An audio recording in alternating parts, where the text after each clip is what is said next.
your cue. Yeah, all right. Welcome everybody to Sunday Sauce Pot. Dom Irrera, welcome to Sunday Sauce Pot. Thank you. Am I on? You're on something. How you doing tonight? I didn't know the PIN number. I think I called the wrong number. I said, if you know your PIN, I go, here we go with the PINs again. So I called 3699, and then I called your number. Anyway, I'm good.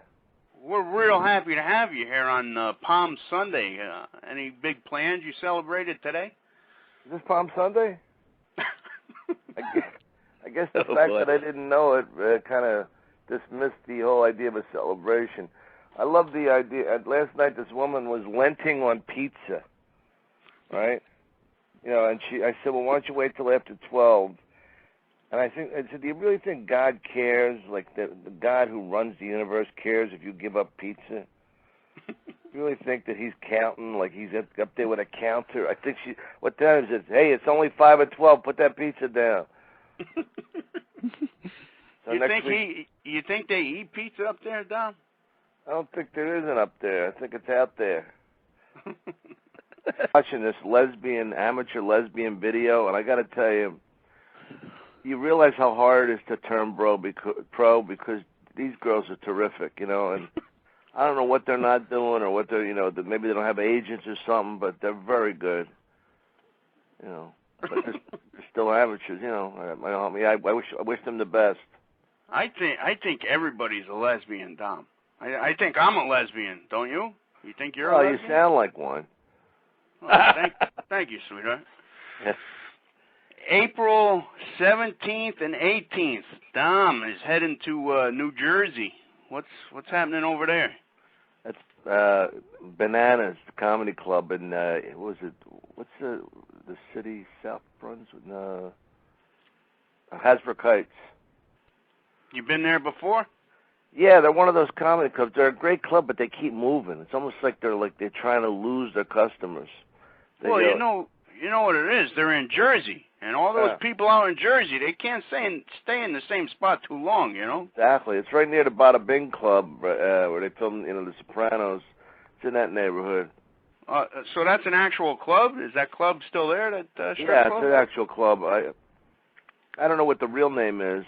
I forget, but it's a terrible club. Actually, they actually put more clothes on as they dance. It's a horrible. So it must be a Polish strip club then. Exactly. What was that joke here about the Polish carpool? They meet at work. Hey, I got a question for Dom.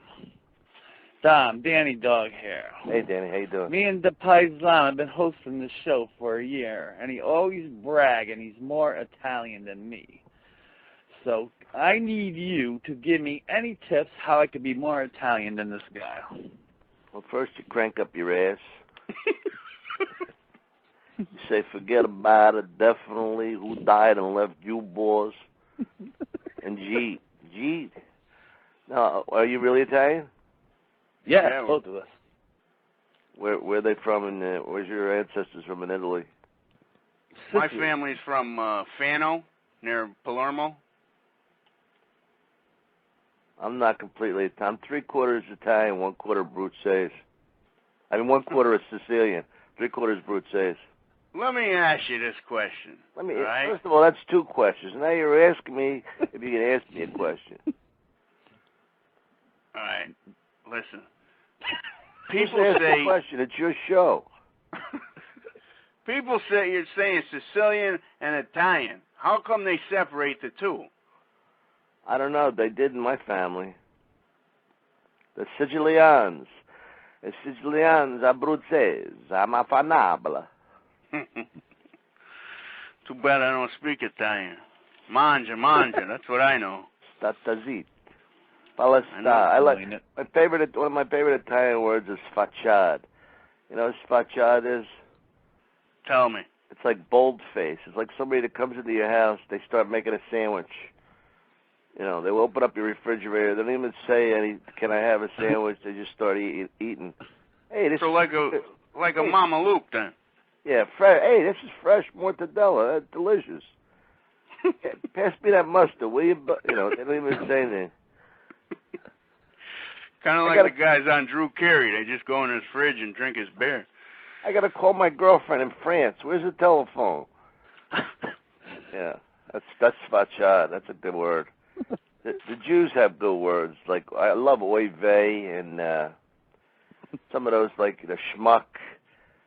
You know, they have great words. Verklempt. From Oprah, David Letterman, Jay Leno, The View with Barbara Walters, all these top-rated talk shows, Dom, what is your most memorable moment, the funniest thing that ever happened to you on the set or behind the scenes? I think it was the most, well, it's funny because the biggest laugh I ever got on The Tonight Show resulted from a true story I told on a show. This was The Tonight Show with Johnny Carson. It was a true story about my cat, and I had told it on the Will Shriner show when I was still married, about we took the cat to the vet, and the nurse says, you know, I think his anal glands are impacted. This is the real part, and I go, how she knows that? I have no idea, but the doctor took a white latex glove out, put some oil on it. They brought in like a sumo wrestler to hold the cat's back legs down. The doctor takes a running start, pops my kitty, and the cat goes, wow, wow. You know, I go, you know, the cat's ears snap back. This whole thing like he was going through a wind tunnel, and just telling that story because it was true at the first time. When I did it on the Tonight Show, it was already comedy material, but the cat's voice got like 2 octaves lower. And it was just, you know, one of those things that at the moment was like, I guess because my wife's going, I don't think you should tell this here. And I go, well, you know, it's part of like the veterinarian thing. It's not dirty, you know. And that was probably one of the most fun. I did the Craig Ferguson show a couple months ago, and Sinbad was on my show, and that was when he ratted out Hillary Clinton for lying about the sniper fire, remember? Oh, yeah. I mean, you know, so we had a lot of fun with that, me and Ferguson, because he's real good at improv. Like, he doesn't need to, you know, like, he doesn't need to read cards over your head or any of that crap. And that was a lot of fun, because it was all improv, all like us just like laughing at, I mean, the whole idea of her saying, I mean, he told me, you know, she was saying that like, you know, there was sniper fire and she went into this war zone. And he said, Dom, it was like a barbecue. He goes, people are there, they got streamers and balloons and they're celebrating. He goes, there was no danger at all. And so that was fun to have something like in the news that day. And I happened to have a clip of him on my show just to show this. And I always wanted to do that on a talk show. Can we go to the clip? You know. Yeah. So, I mean, a lot of, you know, Johnny Carson was the most exciting thing for me to do because that's what I grew up watching, you know. You know what I remember, Dom, is Abbott and Costello. Remember those guys? Yeah, of course. I love those guys. I think those guys are the founders of comedy. How can I go ahead and back up? Go ahead and back up, Lou. How can I go ahead and back up? They were great. So let me ask you, you've been doing this comedy how many years now, Dom? Well, since 1980 I passed at the Improv. Okay, and after that you went into a movie with Rodney Dangerfield. But before your career kicked off, who did you look up to? Like who did you say, wow, those guys are funny, this is what I want to do? Well, I used to like all those Mel Brooks and Woody Allen movies. You know, Blazing Saddles and Take the Money and Run and Bananas and all that stuff. That's more than regular stand-ups. I thought that the movies, I like the actors, you know. Like I thought, I liked Woody Allen's writing. I used to love to watch Gene Wilder and Zero Mostel. And so on the TV shows, I mean, I just like the old Mary Tyler Moore show with Ed Asner and Ted Baxter, Ted Knight. Oh, did you see the one where Chuckles the Clown died? Oh, that was a brilliant series, yeah. Had to be one of the funniest episodes I've seen in my life. Chuckles the Clown dies on Mary Tyler Moore.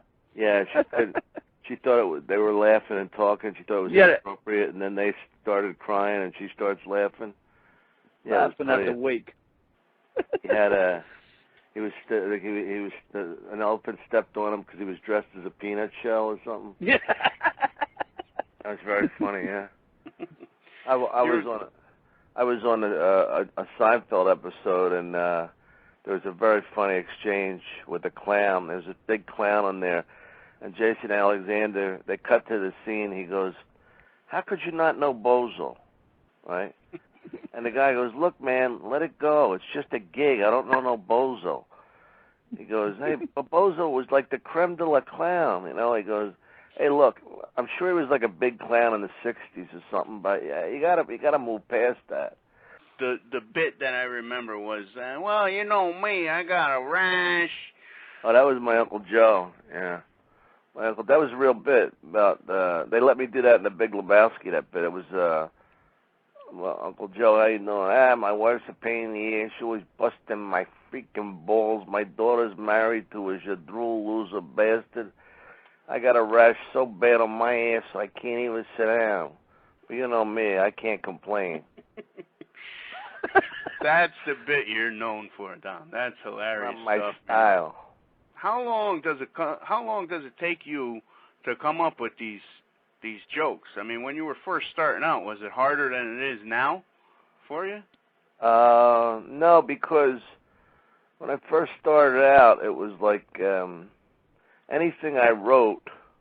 I mean, it was, like I could do on stage, but now that my act's stronger, it's harder to break the starting lineup. So I find it more difficult now. But then I don't remember what it was like, but it seemed like I could write better then. Yeah, well, you were doing a lot less drugs back then, right? Well, yeah, I hadn't gotten addicted to Xanax and wine.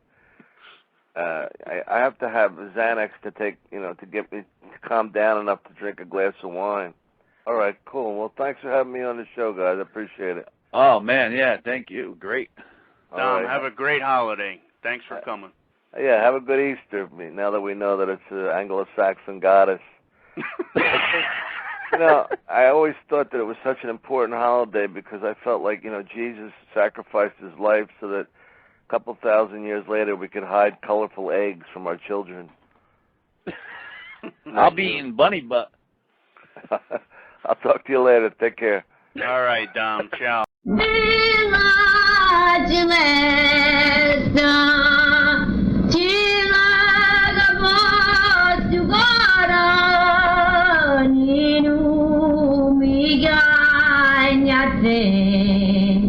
Nino mi ganya te